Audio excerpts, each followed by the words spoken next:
I once did get on a ladder and change some smoke detectors. Does that count? Call the super to change a light bulb in your condo. It was high up. All right. That is the show. And to think, all you had to do is point at it. You know what the problem is? That light bulb's not working. All right, Anthony.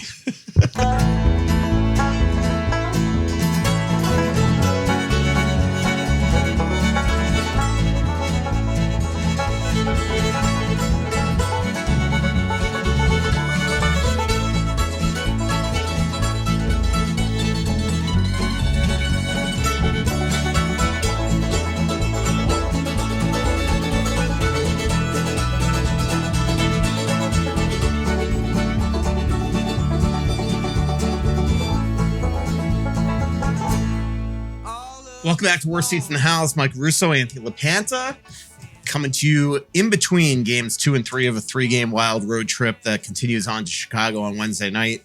Anthony will unfortunately not be coming to one of his favorite cities because that game is on national television, but you made up for it by spending a extra 8 hours in Winnipeg. It's a trade-off. Yeah. It was funny how many times the conversation came up because I can't remember the last time we had a full off day in Winnipeg to begin with. Right. It was probably the playoffs back in 2018. The one time I do remember was the year that Kyle Quincy was there between the St. Louis. That was the year they got Prosser back, right after. It was Quincy's last game. I don't know if you remember this. They go to St. Louis, and so this would have been pre-2018, right? They go to St. Louis. They get shellacked. Quincy was a -3 with Dumba, and we go to Winnipeg. We have a full off day there, and then he was again just not very good. And then that was his last game. They got rid of Quincy and brought in Nate Prosser. That's the only one I can remember. The last one I remember other than the playoffs was Super Bowl Sunday when we were there. Mm-hmm. And because we sat in the Shark Club watching the Super Bowl. Right. The year the Patriots rallied from way down to beat the Falcons, I think it was.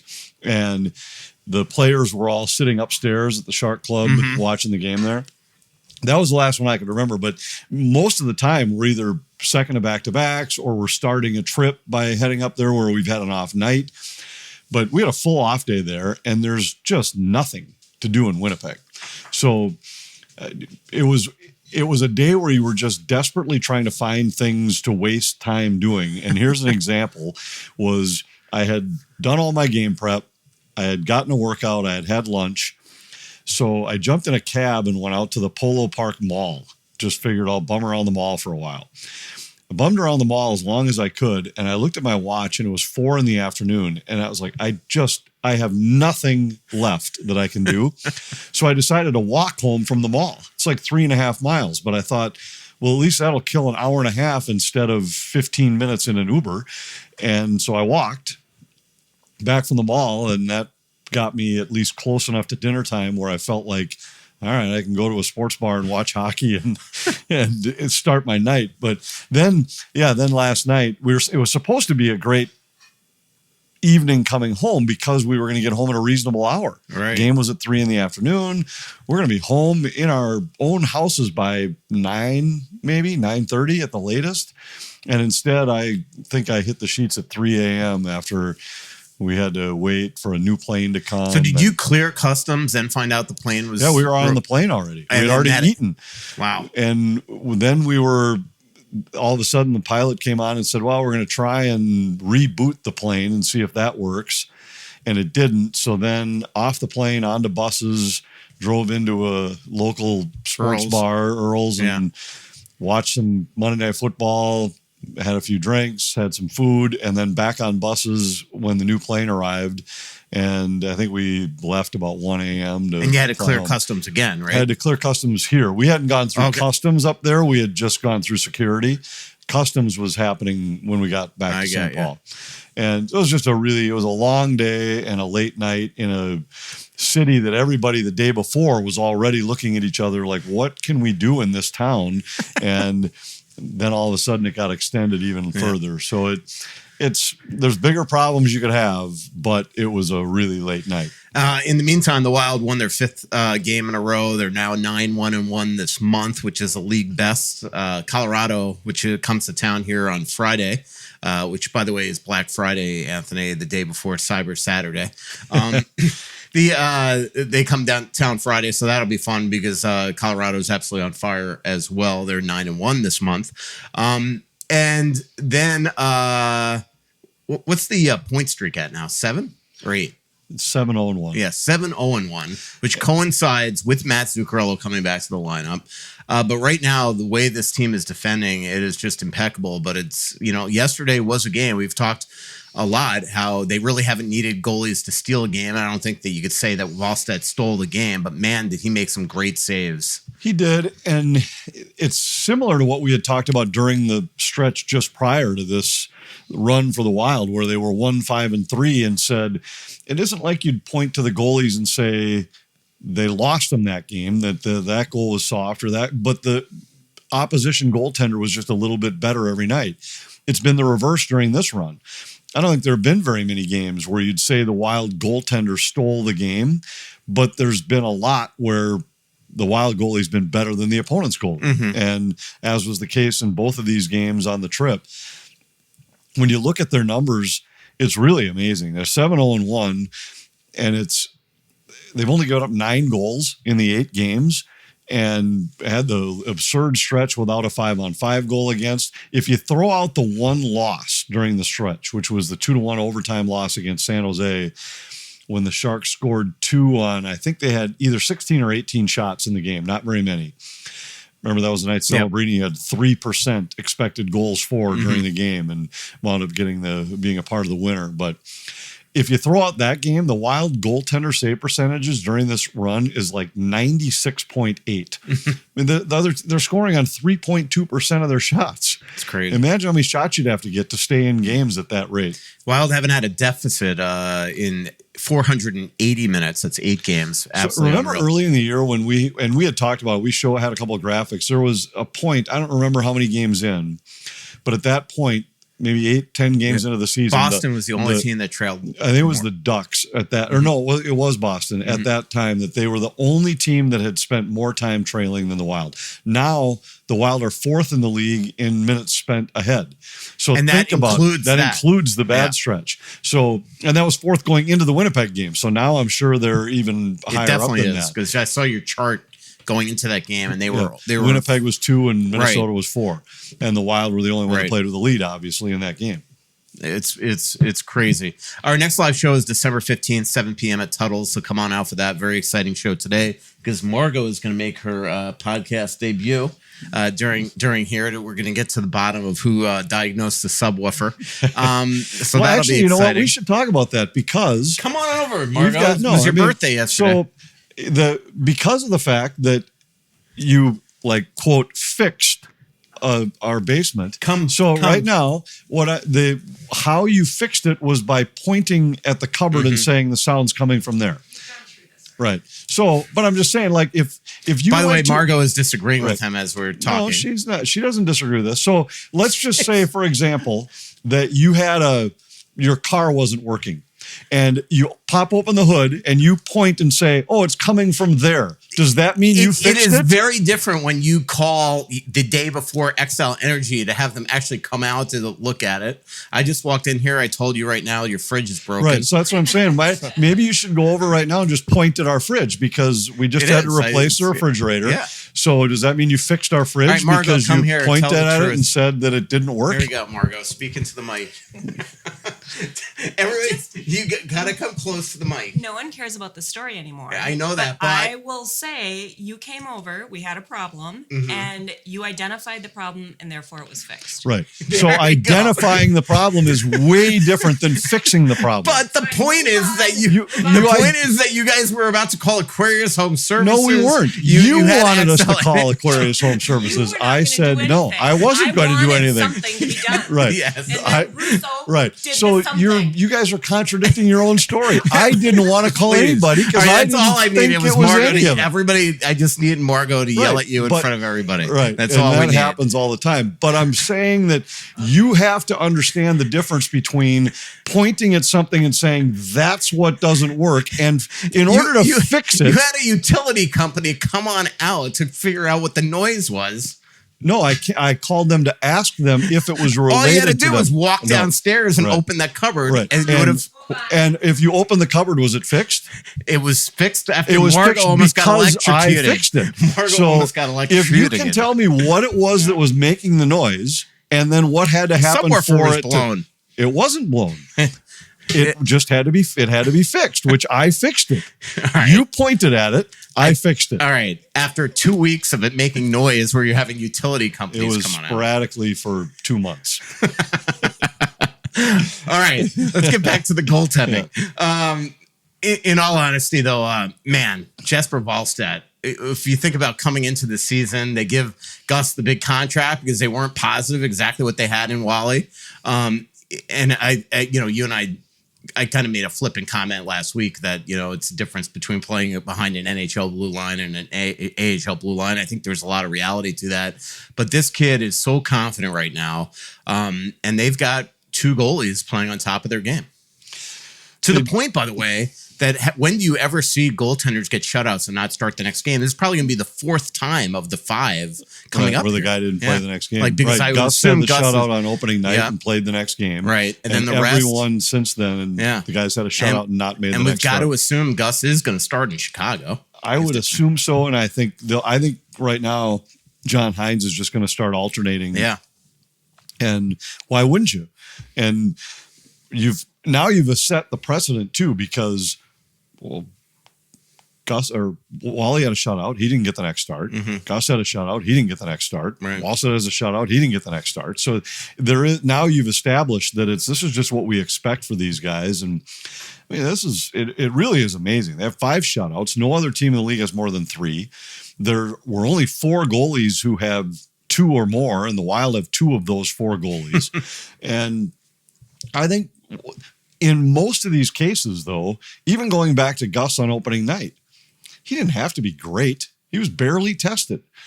Wallstedt each night has had to make 1, maybe 2 saves. I thought in Winnipeg might have been the game he had to be the best out of this recent run, and he was terrific when he had to be. But they're just making the saves that they're supposed to make, and then they're making that occasional hard to quantify timely save that we talked about so often that they weren't making earlier when 1-0 was becoming 2-0 because they just didn't make the big stop. And now these last few games, they have made that big stop. And it has given the Wild time. Look at how many of these times they've scored first in 12 games in a row. Yeah. There's been a handful of them where it was second period.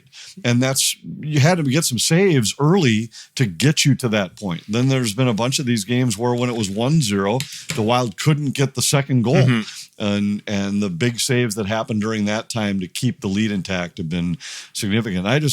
I think for Wallstedt, he came in better shape. He came in better prepared mentally to deal with the stresses, the challenges, the ups and downs of the position. And I think if you go back to his first start of the year against the LA Kings, that's a great example. Up 3, Wild in command, and all of a sudden he gets beat 3 times in the third period, the third one coming late with the extra attacker. And earlier in his career, last year, a lot of young goalies, you'd probably see them give up the next shot early in the overtime. And instead, he made a couple stops in overtime, beat the Kings in the shootout. And it was, okay, this is a guy who's got a little bit more gumption to him than what we had seen last year when he was challenged. Yeah, truly unreal. They're getting such good play from their blue line right now. Jake Middleton had a fabulous game yesterday. Brock Faber, no points in his first 9 games. Now has 5 goals and is at 12 or 13 points since, maybe even more. And what a shorthanded goal. The play he made defensively to make the pinch, the guy on the wall. triggered the odd man rush. That Marcus Johansson, Brock said that he was communicating the entire way up the ice. And then he turns a 2-on-1 into a 3-on-2, lets Brock know that he essentially has time. And it turns out to be such a huge goal in that game, Anthony. I don't know if you listened to the post-game interview that I had with Brock that night.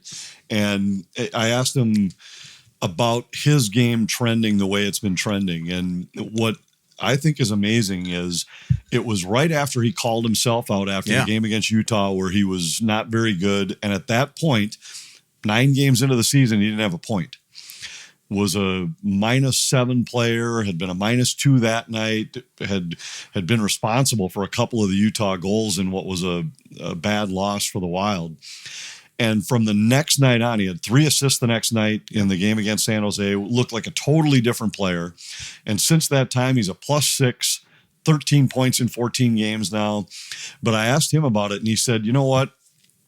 I had to sit down with myself after the game, and he said, I made the comment, I wasn't really necessarily even thinking about what I was saying, but what I decided was I have to just control what I can control. Yeah. And what I can control is being really good defending and play hard. And he said, the other stuff, sometimes pucks are going to go off your stick. Sometimes you're going to miss the nets. I can't control that, which was a little bit, you can control a little bit of it. You have more control over where the puck goes than the guy who doesn't have it on his stick. But I just thought the way he took ownership of his own struggles and the amount of blame he put on himself for the team struggles was a maturation way beyond his years. Absolutely. And to listen to him reflect back on it now and say that he now just feels so much more comfortable playing. I don't think it's a coincidence that the top 4 defensemen have been solidified so that the team itself is tighter. That bleeds through the club when it's a momentum changing shift can happen when things go haywire in your own zone, even if you weren't on the ice, that can carry over into your shift. That just doesn't happen as often anymore because everything's more stable. And that's the kind of player he is and the kind of play where he thrives. The story I did last week where Brock and Marcus Foligno and Jared Spurgeon really opened the curtain to that player-only meeting that they had after the Pittsburgh loss there on October 30th. He said the same thing to me in that story, and I agree with you. I just think that it just says everything about his maturity. And there, the one thing that also that 3-assist game coincided with the exact game that John Hines made a couple little coaching moves. He put Brock back on the second power play for the first time all season, and he put Jared Spurgeon with Jake Middleton and Brock Faber with Jonas Brodin and got Jared away from Boyum, Jake away from Juracek, got everybody feeling themselves again, sheltered minutes for the third pair, and they've been outstanding ever since. And how about Jared Spurgeon this month? Talk about putting your money where your mouth is. He has the team meeting, and ever since this month, he's played 174 minutes at 5-on-5 without being on the ice for a goal against. That's absolutely unbelievable. The Wild are winning, according to Brett Marshall, 9-0. While controlling 57% of the expected goals when Spurgeon is on the ice in the month of November at 5-on-5. Yeah, now there's a little bit of a caveat there because he was a -2 in the Carolina game because he was on the ice for 2 4-on-4 goals. Right. But he's been on the ice for a 3-on-3. Yeah, but we had the stat in our show the other night. I don't know if that's where you had seen it, but the Middleton and Spurgeon were 2 and 3 in the league in terms of the high danger chances for and against 5-on-5 in the month of November. I can't remember there was one player that was 10-0. They were both 9-0. So they had the biggest gap other than one player in the NHL over that stretch. Right. Truly tremendous. I want to talk about Yakov Trenin. He gets a lot of, probably brunt of criticism, maybe a little malign just based on his contract, but he is playing his best hockey for a while now, really all month, like the entire team all month. It's been a total reset, flip of the switch, but number 1 in the NHL in hits during this time. Makes the great play on the Danil Yurov goal the other night when Sturm makes the great change, gets Yurov on with his old line mates, and what do you know, they score. It's pretty cool. Yeah, and it isn't just Trenin. Foligno's game's been going that direction too. They're both in the top 10 in the league in hits. Trenyon now has back-to-back games with 8, which is his season high. He's on pace for about 370, which would be a wild record for hits in a season.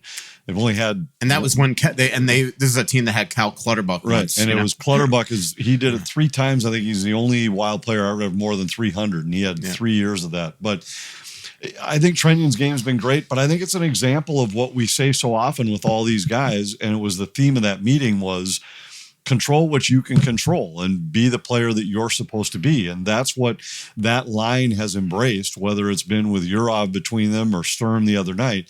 And talking to Nico after the game, he said, I feel like I have to pick up my game to keep up with these 2 guys. And, I think it gives the Wild. It was interesting going into that game. Hines didn't have last change. Said, I'd like to get Eriksson X line against Scheifele as much as I can, but if I can't get them, it'll be Sturmy's line. Well, this is Sturm's first game. He's playing with Foligno and Trenyon, and that's your secondary shutdown checking line that you're going to make sure is on the ice anytime Scheifele is. And it obviously worked. Winnipeg didn't score. We'll see what happens at practice on Tuesday before they head out to Chicago. If Ryan Hartman and Marco Rossi could practice. Also, Vladimir Tarasenko's been out. Vinny Hinostroza is going to be out for a while. When I come back, I want to talk to you a little bit about Danil Urov and how he's fit in with Kaprizov and Zuccarello. I want to ask you about that line as well. Zuccarello, as I mentioned, hasn't been in a game yet for a regulation loss. Kaprizov playing his best game of the season now for a while. We'll be right back on Worst Seats in the House. Holiday season for many means a lot of stress, a lot of things you worry about. Company coming over, getting the house in order, grocery shopping and cooking, and all those gifts to buy. The last thing you need is more stuff to worry about, like the equipment in your home faltering. My advice, keep Aquarius Home Services on speed dial. Plumbing issues like a water heating that stopped heating? Call Aquarius. A light switch that seems to do, nothing? Call Aquarius. Trust me, I do that all the time. And a faulty furnace that forgot it's now time to keep your home warm? Well, call Aquarius. Aquarius is the company that I've trusted to take care of my home for years. Plus, right now, Aquarius provides $98 off any repair and are just a click away at AquariusHomeservices.com. Enjoy the worry-free home you deserve this holiday season and contact Aquarius Home Services. And don't forget to mention that Russo sent you. Aquarius Home Services, earning the right to be recommended. Deer hunting season is here, and it's time to own your odds with OnX Hunt, the GPS hunting app trusted by millions of hunters. With the Hunt app, you'll have access to nationwide public and private land ownership information, waypoints, tracks, and much more, all at your fingertips. Go to onxmaps.com/hunt. That's onxmaps.com/hunt to sign up today.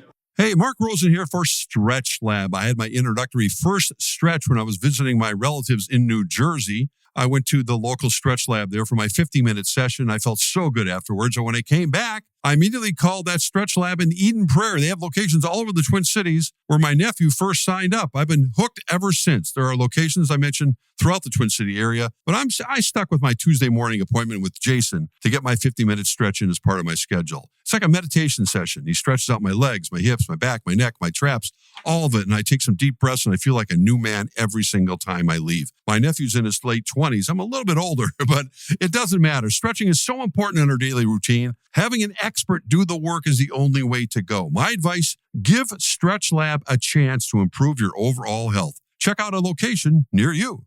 Hey, this is Randy Shaver. Along with Kevin Gorg, we host the show Fantasy Huddle on Talk North. Each week, we're going to break down the matchups for the NFL season and try to give you the best chance to win your fantasy football games each and every week. Join us for Fantasy Huddle on Talk North. Back here, Worst Seats in the House. Michael Russo, Anthony LaPanta. December 15th is our next live show.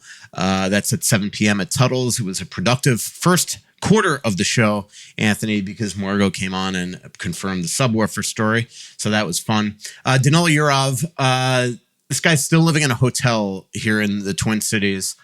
By the way, he's staying at a Marriott property, and I was trying to explain to him Marriott points last week, trying to get him to we got to get him a Marriott number so he could start accumulating points. Just think of how many points in the last, he's been in a hotel now since like September 3rd.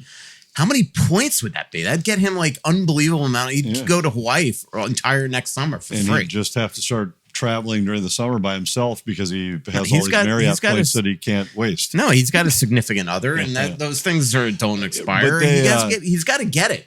Well, I'm gonna have to talk why to the not? team services guy Dom about this. Yeah, the only problem is the nights on the road, he wouldn't get credit for them because the team picks up the tab for Right, those rooms. but and- he's not checking out of the hotel that he's currently in. at So home. that would be. Right. So he could be getting double whammies. Yeah. I was trying to explain to him. I think it went completely, I don't think he really understood, but I was telling him about this flood that I had my first year in Minnesota, and I got to live in the downtown Marriott in one of those bi-level suites, and Allstate picked up the tab, and I didn't want to move out when my condo was fixed.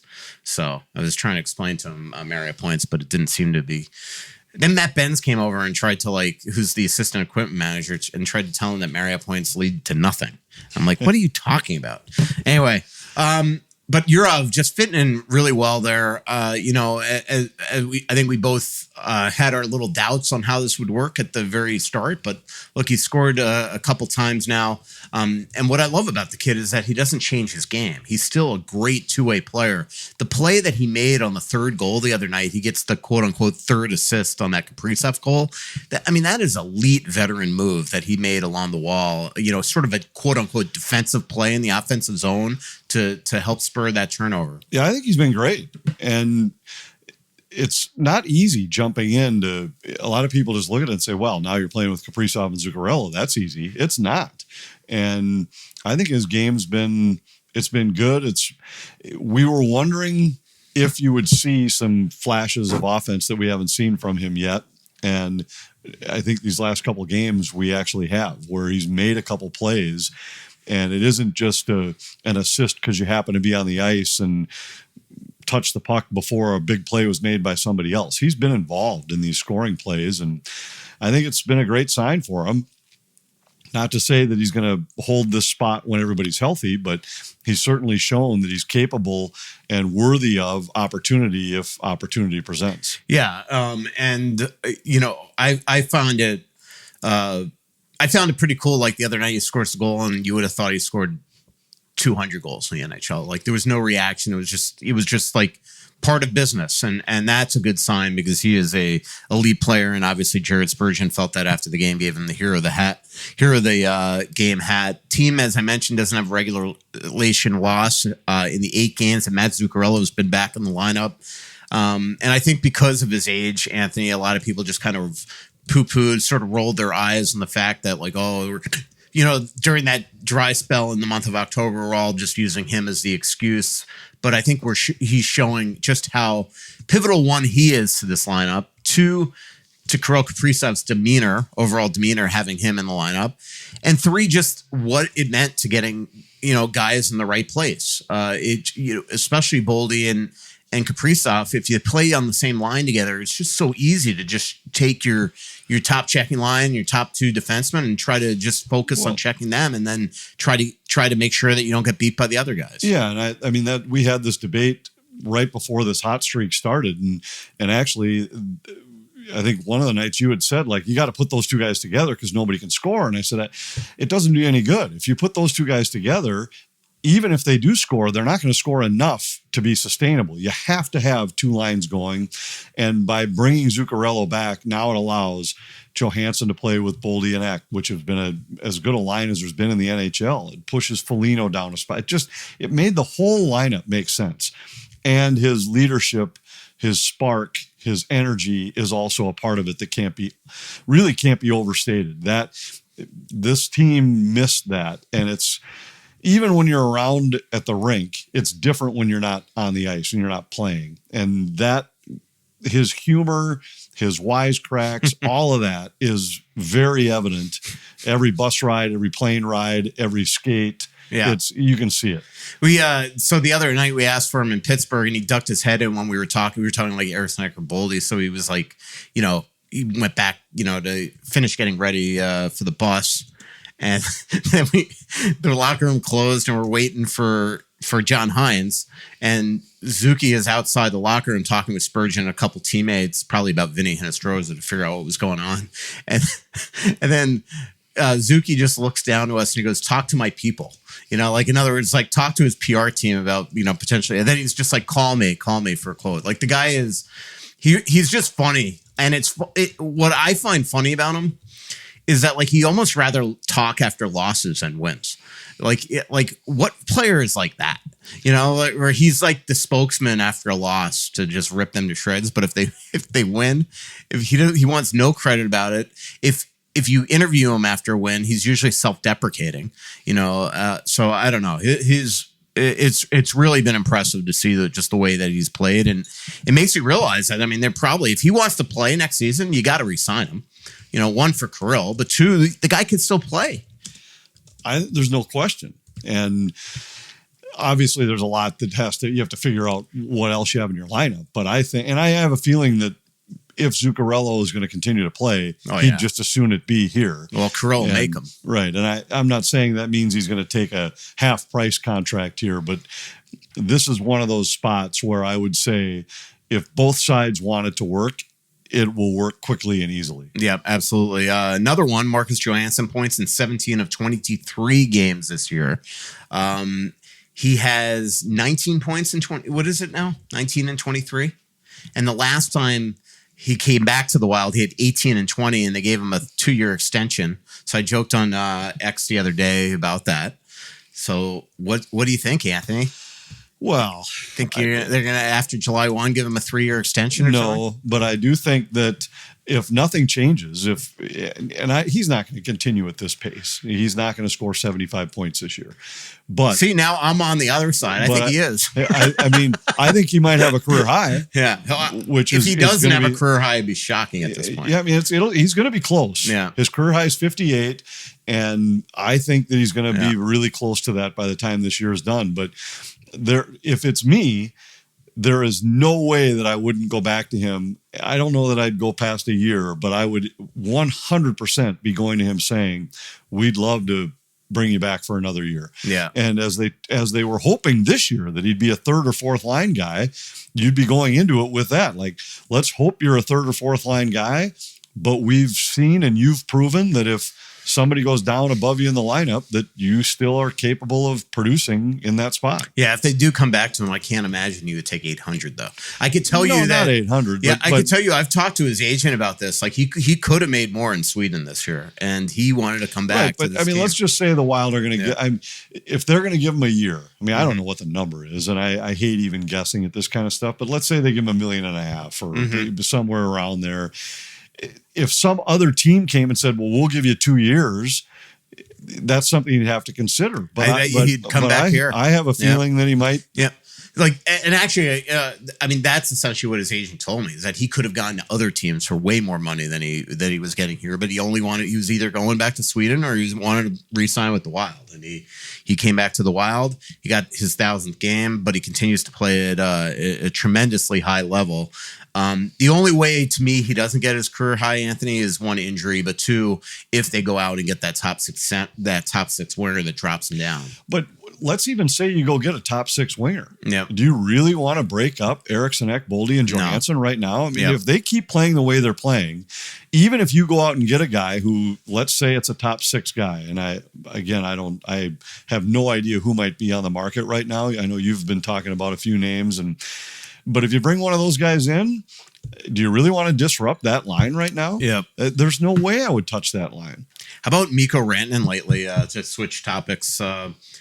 First of all, he gets a fine for embellishment the other day, and we have seen that for years, by the way. I mean, how many times I've talked about it on the podcast, does he, when he was in Colorado, try to get into a tangle match with Jake Middleton, then flop to the ice and Middleton goes to the box? It's got to be a half dozen times. It's ridiculous the way that referees get suckered into that thing. And it happened the other night. He finally got an embellishment penalty. And it was shocking to see a Dallas player dive. Yeah, I know. So he fits in perfectly there. But then he hits Romanov from behind. Obviously, Patrick Waugh goes nuts. I totally get it, because he knew how serious it was for this poor kid, this defenseman that did undergo surgery that had previous shoulder injury and now will be out 5 to 6 months. I do believe in that situation he was caught off balance. I do, so he essentially quote unquote gets away with it. But then the next couple games later, by the way, in that game before, he had a pretty egregious hit in that game and got away with it. Then he hits Coronado from behind, and now he gets the automatic 1-game suspension because he had multiple game misconducts for the same infraction in a certain time period, essentially, and gets the 1-game suspension. But what a crazy week for Rantanen. Yeah, and I don't think he's the diving has always bothered me, but I don't think he's a dirty player. I don't think he had intent. And I do love the fact that finally, we've talked about this before. If I was a referee and I went and saw the replay of a guy that made me look foolish by flopping and I fell for it and called it, there is no way in the back of my mind that wouldn't be there the next time I officiated a game with that player. And I'm not saying that I wouldn't call it, but I would have to be damn sure that guy's stick really did hit him in the shin or really did clip him as a high stick before I'd put my arm up. And yet some of these guys just continue to get the benefit of the doubt on these calls. It really, it's surprising to me that there isn't more of that, where it's once a guy has fooled you once, that he doesn't fool you twice. Yeah, absolutely. And I totally agree with of that. And look, these referees get email blasts every single day with videos and things to, rule reinforcements, but stuff like this on divers. And I do think that's the only way to stop embellishment in the NHL is to essentially not give those players that have a rap sheet the benefit of a doubt again. And that'll stop them from doing it, whether, they really deserve to draw a penalty or not. If they're not getting the calls, that'll stop them from diving. You and I both agree, I think, with Mason Marchman as being the chief example of that. How about Watt in that game, though, threatening Rantanen as he's leaving the ice, telling him you're not going to effing finish the game later this season in Long Island. I mean, that is unbelievable. And for a fact that the league will call Patrick. They didn't fine him, but they will call Patrick before that game and tell him right now, this is on you if anybody goes and hurts Rantanen.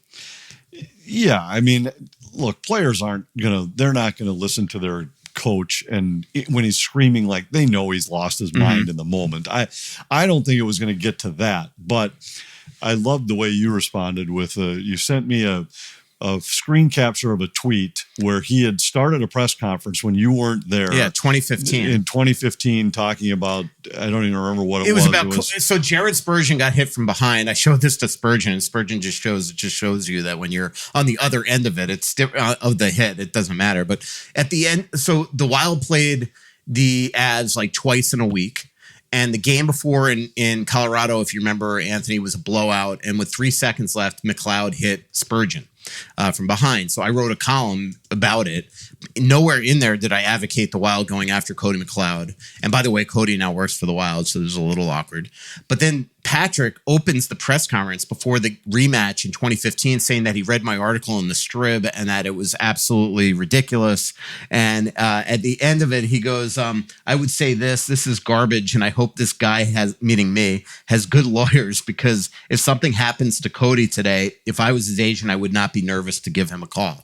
Meaning that like he was threatening me with legal action if the Wild went after Cody McLeod, who could take care of himself, by the way. But I just thought that was funny because I did no advocating, and Patrick Waugh is advocating that Mikko Rantanen leaves the next game on a freaking stretcher. Yeah, and so, which I found all of it interesting, but to me what was most alarming was you had sent me the thing and I had like replied with something about... You were just your typical jerkish self on March 8th, 2015. Here's the tweet. It's a good thing Russo Strib is half a country away. Imagine the blood pressure if he was at XL today, at Chad Graff. Right. So that wasn't mean. That was just me saying, I'm glad you weren't there because your blood pressure would have been dangerous. We might have had to call 911. I was looking out for you. But anyway, you sent me the screenshot and I looked at it and I said, wait, I didn't You thought you were hacked. I didn't remember. I was like, what did I even reply to?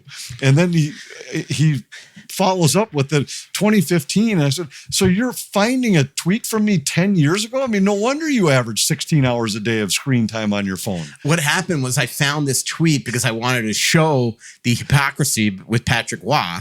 And then the first tweet under Chad Graff's tweet is you chirping at me. That's why I was just looking out for you. Yeah. I'm worried about your blood pressure. Yeah, exactly. So the Wild go to Chicago on Wednesday night. They are playing really well. They've been much, much better. Connor Bedard looks like an unbelievable hockey player right now.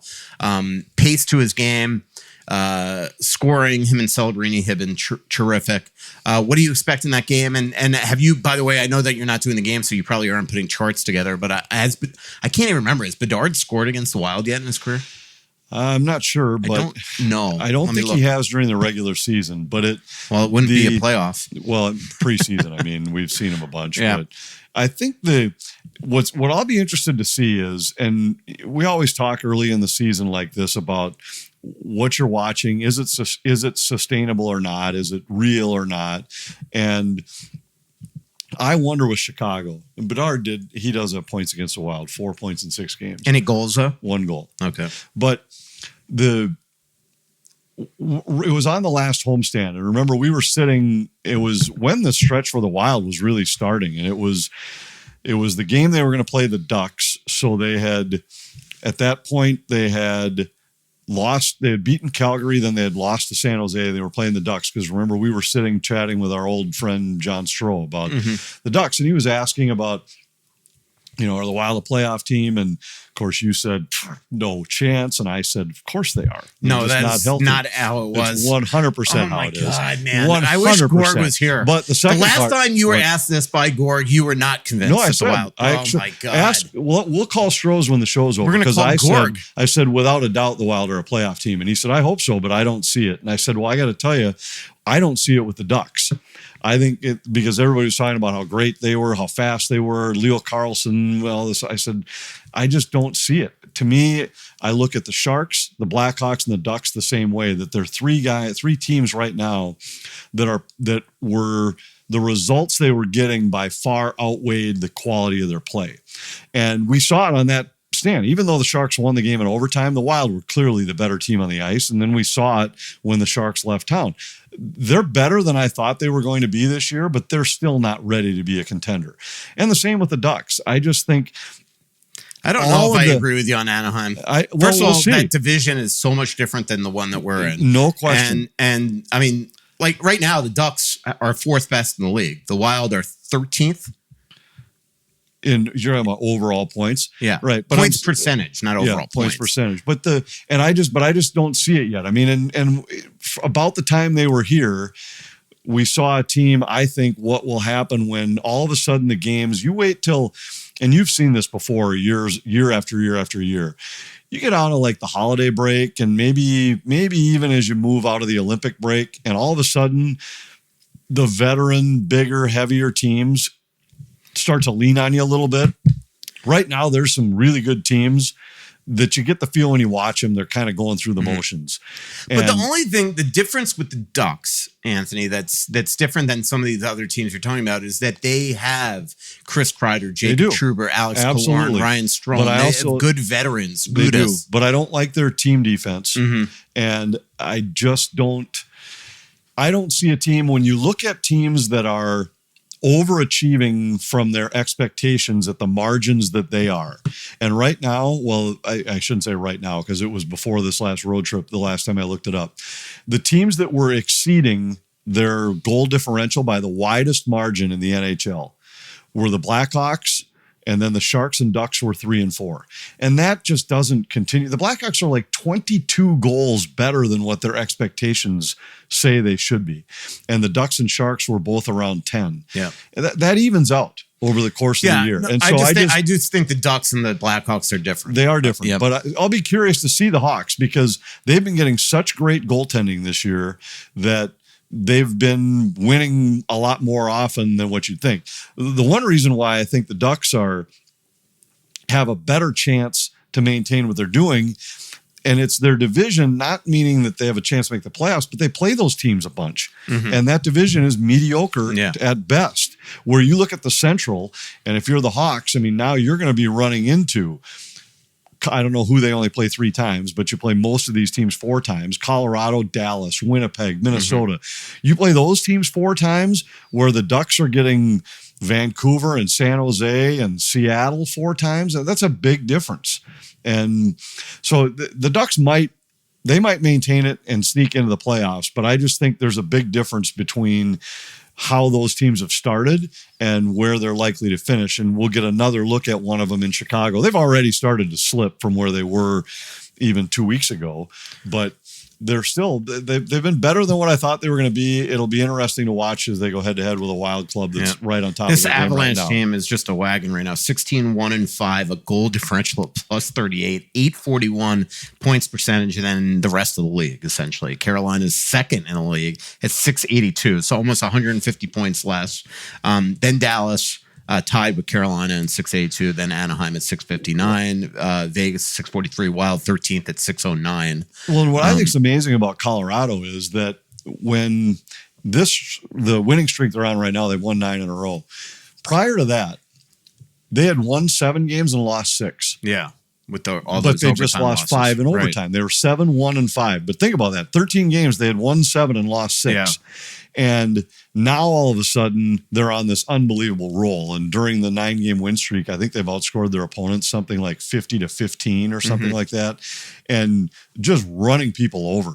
Games aren't even close. That Friday game will be interesting because, as we know, the Wild usually in that game, it's like they've got a little too much tryptophan in their blood. That game is usually a snooze fest. So we'll see how they do there. It'll be a big test, and then the Buffalo Sabres coming into town. Well, next, let's talk about that. Let's do this. Well, let's take a quick break, and we'll come back right after, and you can get your thoughts in. I want to thank Twill in the Edina Galleria, twillmn.com. Go there, sign up for their alerts. You only get a couple emails a year, but when you get the email, it'll be about a special event or a sale that's dramatic. I got a lot of stuff when they had a 40% off sale this summer when they were clearing out their summer inventory for fall inventory. It's not a huge store. It's easy to shop. That also means that when it's time for them to clear stuff out, they're going to give you a great deal. Go there, say hello to Scott Dayton, my friend. It's Twill by Scott Dayton in the Edina Galleria. Best men's clothing store in Minnesota. Go check it out. Hey, have you been dreaming of a lake cabin lifestyle with boating, fishing, and family fun in northern Minnesota? Well, lately I've thought a lot about how cool it would be to have a getaway like so many Minnesotans. And if you're like me, you probably think that owning your own lakeside getaway is beyond your budget. Well, if you think lake cabin real estate prices keep going up, well, think again. This is Russo, and I'm here to tell you there is an affordable way to enjoy a cabin lifestyle and all that goes with it. And yes, I said affordable. I founded a Clamshell Beach Resort, which is located on the Whitefish chain of 14 lakes for you and your family to enjoy. Here's how. Clamshell has lake homes that offer deeded fractional ownership, and the keywords there are deeded and fractional. You own it. Imagine having 5 weeks a year to enjoy Clamshell with its beaches, pool, and lodge that's full of kids' activities. Is golf your game? There's a great golf course right across the road. Like winter sports? Well, you can go ice fishing, cross-country skiing, or snowmobiling right out the door at Clamshell. And there's no maintenance, no grass mowing, no snow removal. It's done all for you. And you can own a share of Clamshell Beach Resort at an affordable price. To learn more about ownership opportunities at Clamshell Beach Resort, go to cottagesonwhitefish.com or contact Pat Egan at 612-220-9819. That's cottagesonwhitefish.com or Pat Egan at 612-220-9819. There are many reasons to open a smart checking account at Royal Credit Union, including no monthly fees, no minimum balance, and a $250 bonus. Getting your $250 is easy. Open your account by December 9th. Receive 2 payroll direct deposits of $200 or more, and you'll get a $250 bonus. See details and open your account today at rcu.org/getchecking. No minimum balance required to obtain bonus. Offer ends 12/9/25. Insured by NCUA. All right, back here, Worst Seats in the House. Anthony LaPanta, Michael Russo, December 15th, our next live show at Tuttle's. Anthony. Yeah, I was just going to say that the game the Wild won in Winnipeg, I think, carried a lot more weight than just a normal win because of the fact that they came in on top of their game. but they're facing a team that had beaten them 9 times in a row in a building where they've really struggled. And the Jets are playing fine right now. They're getting healthy with Lowry back in their lineup. And They're missing one key piece. well, Hellebuck for sure, right? But the point is that the Wild came in there, and it wouldn't have mattered if Hellebuck was in the game or not. Yeah. Winnipeg didn't score, so the Wild weren't going to win. The Wild weren't, And they gonna did it lose the without game. Rossi, Hartman, Hinostroza, and Tarasenko. Right. But I thought it was almost a validation win for the Wild with their hot streak, with a hot streak.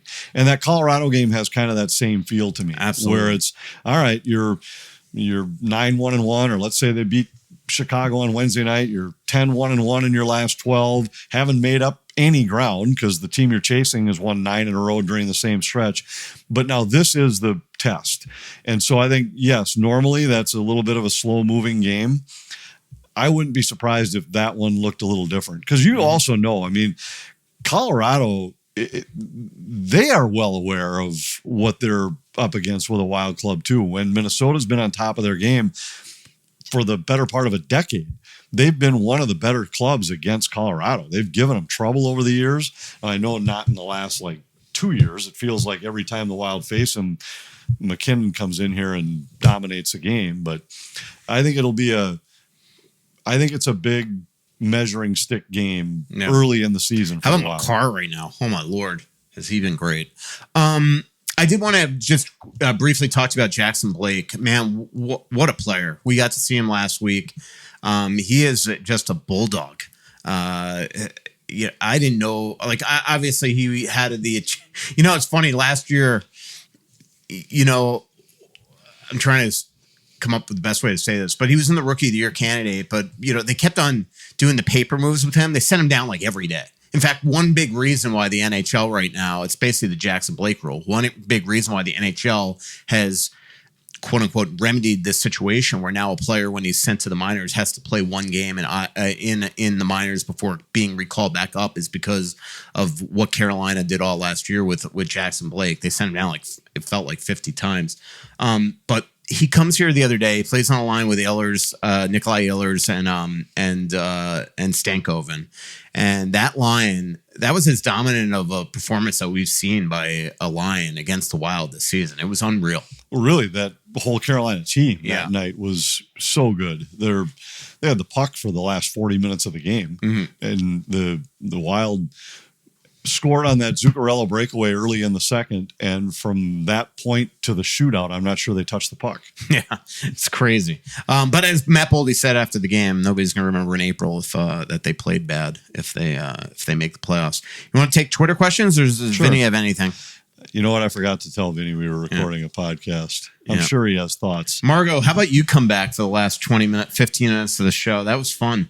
Don't you think we should have Margo come on for one just brief 2-minute segment every show, Anthony? I'm all for it. People want to hear more from Margo. Yes. We had the people on our trip, remember this last year, that wanted us to start the social media push of Mondays with Margo to show what she made with leftovers from Sunday dinner. Right. So maybe we should do that. We'll appease those fans. And by the way, our trip's almost full. I was texting with our leader, Michael Kenny, the other day, and trip this year's almost full. And what a great trip that one's going to be to Como and then down into the south of France. I can't wait. I met a couple at the Sky Club the other day that were heading to Arizona, and they were talking to me about one day wanting to come on the trip. I just got back from Denver. I don't even know if I told you today. I hopped over there I went to a Monsters and Men concert. It was absolutely awesome late last night. I missed them because I was covering the rivalry series. I missed them when they were here for 2 nights earlier this month. So of Monsters and Men, what a great concert. All right, Tug goes, what about Ogren's game does Hines want to see improve before he can be an every night player, Anthony? Well, I mean, he has been an every night player here since he's been recalled, but he hasn't really shown anything yet. I mean, I think that's what he'd like to see is he had a couple shots on goal the other night. I think it was only the second time all year he's had more than one shot on goal in a game. Yeah. And I know that we talk about this a lot with guys having to earn their spots, but look at what Danila Yurov did. He was playing in a fourth line role. started to show some flashes playing with Foligno and Trenyan. When a spot opened up higher in the lineup, he jumped up and has taken advantage of it. And now, even when he gets moved back down, in the back of the Wild coaches' minds, they're going to say, we saw some flashes of offense from him. He's capable. And Ogren hasn't shown that yet in the NHL. Yeah. And he's scored in the American League. He's almost a point-a-game player over the last 2 years in the American League. This year, I know it's only 5 points in 9 games, but over the 2 years, he's been about that on an Iowa team that hasn't exactly been a high-scoring juggernaut team. But when he comes up to the NHL, he just hasn't produced. So I think they like his effort. I think they like the responsibility to his game, but he's got to produce.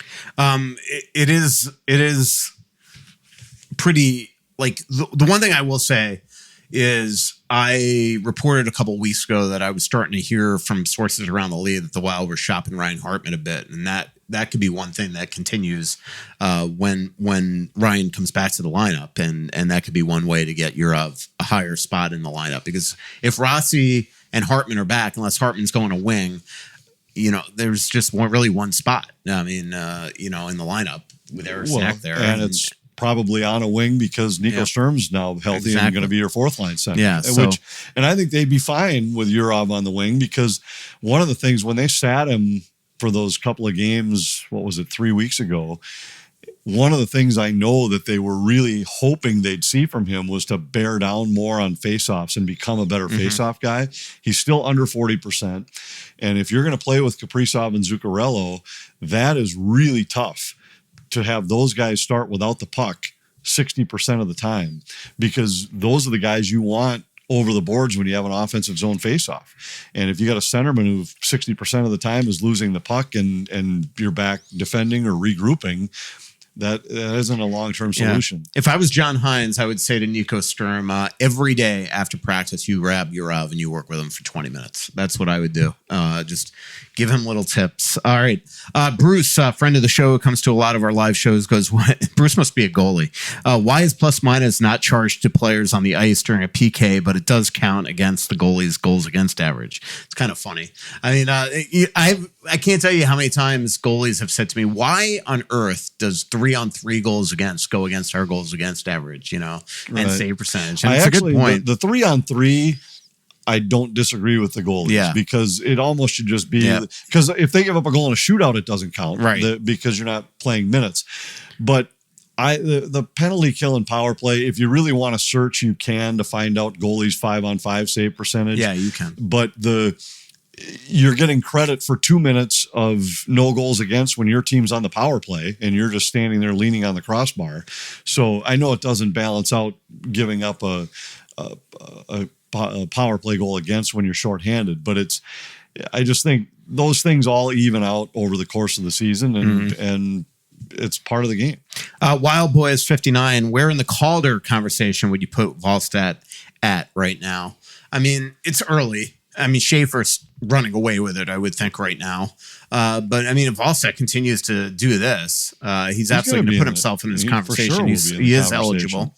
It's a little different, 18-year-old defenseman playing the minutes that he's playing for the Islanders versus a goalie that has been a pro for 4 years. But that didn't stop, when Kaprizov won it, he had been a KHL pro for a long time. So I don't know. I mean, obviously Demidov, there's a lot of really good rookies in the league this year. So it's a little early for Wallstedt.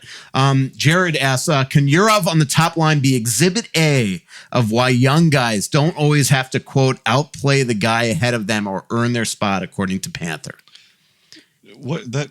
He absolutely should have. It is possible for young players to be given an elevator role to prove if they are or are not ready in the NHL. Right. And I'd say Yurov is a perfect example of the other side of that discussion. He wouldn't have had this opportunity if not for Rossi being injured. But what he had done is he had shown enough in a lower part role in the lineup that he was the guy that got the opportunity. But I'd also say he had also landed in the press box like 3 weeks ago, because his game he hadn't brought much to the table. He hadn't been an impact player on the ice, and they were trying to motivate him and allow him to just clear his mind and watch the game from above.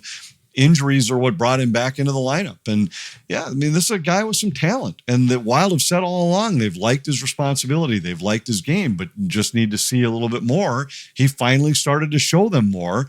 I don't think it's a coincidence that it came after he was scratched for a couple of games. 3. I don't think it was a coincidence that it came when he was put on a line with Foligno and Trenyon, who were playing as well as they can play and about as simple a style as you can play, to say, stop overthinking it. Let's just do this. And he finished a couple of times, and that got him this opportunity, and now he's taking advantage. I like when they call you out, though. But it doesn't even make any sense. No, it does. What do you think when Marco Makes all Rossi the sense comes in the back? world. Do you think when Marco Rossi comes back that they should say, you know what, we got to hand more ice time to Danila Yurov, so let's put Marco Rossi on the third line? I think Rossi's got to earn it. Yeah, he did. He's got to earn it. He's got to earn it again. Rossi's Exhibit A for a guy who had to earn it. They put him in the American League for a half a season and left him there, and because they said he hadn't shown anything yet. Then when he came back, he was a different player, made an impact, and he's earned now the spot to be a top-line centerman. I'm excited that you're not coming to Chicago. Sam goes, why did the arena stop playing the loon after successful penalty kills? We love the loon call. Probably because they would never have a successful penalty kill. Yeah, I'm not sure when they heard it. Exactly. I heard it once, and I remember thinking, what the hell was that? I did too. I remember and somebody's like, they've been playing that for like 2 weeks. And then you look at that 2 weeks and they like killed like 2 penalties. And that's why I never noticed it. Yeah, I think that might have had something to do with why they got rid of it. Yep. Barstool Pete goes, what are your thoughts on the throwback jersey and potentially bringing it back full time, or at least bringing back the number font? It is a beautiful jersey. This throwback white jersey that they got. I assume that's that he's talking about. Yeah, I love it. I like the jerseys. I like them better than the ones they wore back then. Yeah, I like the more yellow, definitely. gold, and totally. But they're a broadcaster's nightmare. Those numbers are hard to read. I love the Wild's whites, the normal whites on the road. I think they are sharp, especially when you see them up close, not on TV. Yeah. Like I do too. I thought that was a great change when they went to that. Yeah. And I did but the throwback ones are cool. Yeah. They are cool looking. Yeah. In fact, Margo even requested one. Nice. Yeah. Tom goes, why don't the Wild wear the green helmets with their white uniforms? More color contrast, the better is, in my opinion. Canes, Caps, Sharks, and Ducks all knocking it out of the park with that choice. I think this is a Tony DaCosta thing. I think I remember when this rule came into play last year, I asked him about it, and he's like, no. So I think that's a Tony thing. Brian Kahlberg asks, are the Wild pursuing Brad Lambert at all since he requested a trade out of Winnipeg? I cannot imagine. I don't know a lot of people that love his game. There's a reason why Winnipeg's not playing him, so I just don't see it. Lucas goes, in your opinion, is Trenyon living up to his contract now? I'll let you go for that. He's playing well. He's playing well, and he's playing a role that you need. He'd be playing really well if he was making $2 million, Anthony. Well, I mean, that might be, but this is, as we've talked about so many times, when it's free agent time, everybody gets overpaid. Mm-hmm. They just do. And I always, this is why I hate talking about what players make, because you're never comparing apples to apples. The market's never the same. So if there was, and I have no idea, but if somebody else out there was offering Yakov Trenyon $3 million or whatever, 2.75, and in order to get him, you had to give him what the Wild did. Mm-hmm. That's what you have to pay to get the guy. And remember when Matt Zuccarello was signed, there were a ton of people who were like, why in the world would you pay him this much? Well, he had offers to go other places. And so if you want him, you have to pay what it takes to get him. And everybody, almost everybody that signs July 1 or whatever the date is each year, they get overpaid. Yep. And so I think Trenyon right now he's filling a role that you have to have. If you're going to be a contender down the stretch, you've got to have a line that can go out and give you the kind of shifts that those guys are giving you right now. Kylo, whose name is Liam Ogren Labier on X, is there a world where Wally plays so well that they try to move Gus's contract in the offseason? I don't think so. First of all, he's got a full no move. Second of all, Gus is only on 2.2 next year, so I don't think there's any reason to do that. It will be interesting, Wally, if he continues to play like this, so what his next contract will look like. Dan wants to know, let's see, everyone says that Boyum is great when he has the puck. He continues to make a lot of mistakes and turnovers playing defense. What do you think of the Wild pulling a Brent Burns and moving him to forward? I mean, well, Zero first of chance. all, yeah. Zero First of all, chance. that's wrong. The Wild didn't move Brent Burns to forward. They drafted him as a forward and turned him into a D.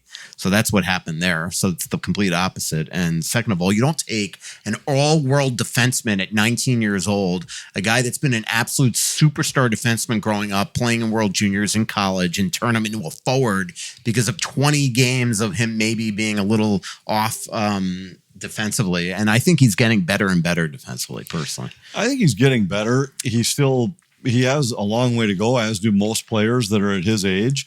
But we're seeing more and more of the flashes of plays he can make that you just know once the rest of the game slows down for him a little bit, like it is right now for Matt Boley, like it is right now for Marco Rossi, that we're going to see a guy start to pop more often on those kind of plays. Brett Marshall asked, this will be the final show. And this one I'll ask Wally tomorrow. There's a lot of people that have asked this to me if there's a chance Wally could be in the running for the Olympics. The one thing I have to find out, I'll ask him tomorrow after practice, is we'll know if he's in the running if he's starting to get random drug tests, and he would know that. Like Matthew Schaefer right now has started to get the random drug test. You have to be added. So this isn't just a tryout where it's like all of a sudden in December, if you're playing really well, you go to Jackson Blake, hey, you have a chance to make the Olympics now. You have to be, there's an entire process if you weren't part of the orientation camps to be suddenly added. And so we'll see if Wally was added. Let's put it that way. So I don't know the question. I definitely think the way that some of these other Swedish goalies are playing right now, Markstrom getting caved in every night, Allmark not playing well, Urson not playing well. I mean, right now, the two best Swedish goalies out there are Gustavsson and Wallstedt. There's no doubt about it. They've been two of the best players in the NHL, let alone Swedish goalies. So there you go. That's the podcast, Anthony. Excited? I am excited. Margo will be coming on every show. Thanks for clearing that up, Margo, that I fixed the subwoofer. I'm going to now pull out my toolkit. And if you could go point at the I'm fridge, going to go fix the fridge right now. And our oven broke last week too. If you only had been here to point at that. Yeah.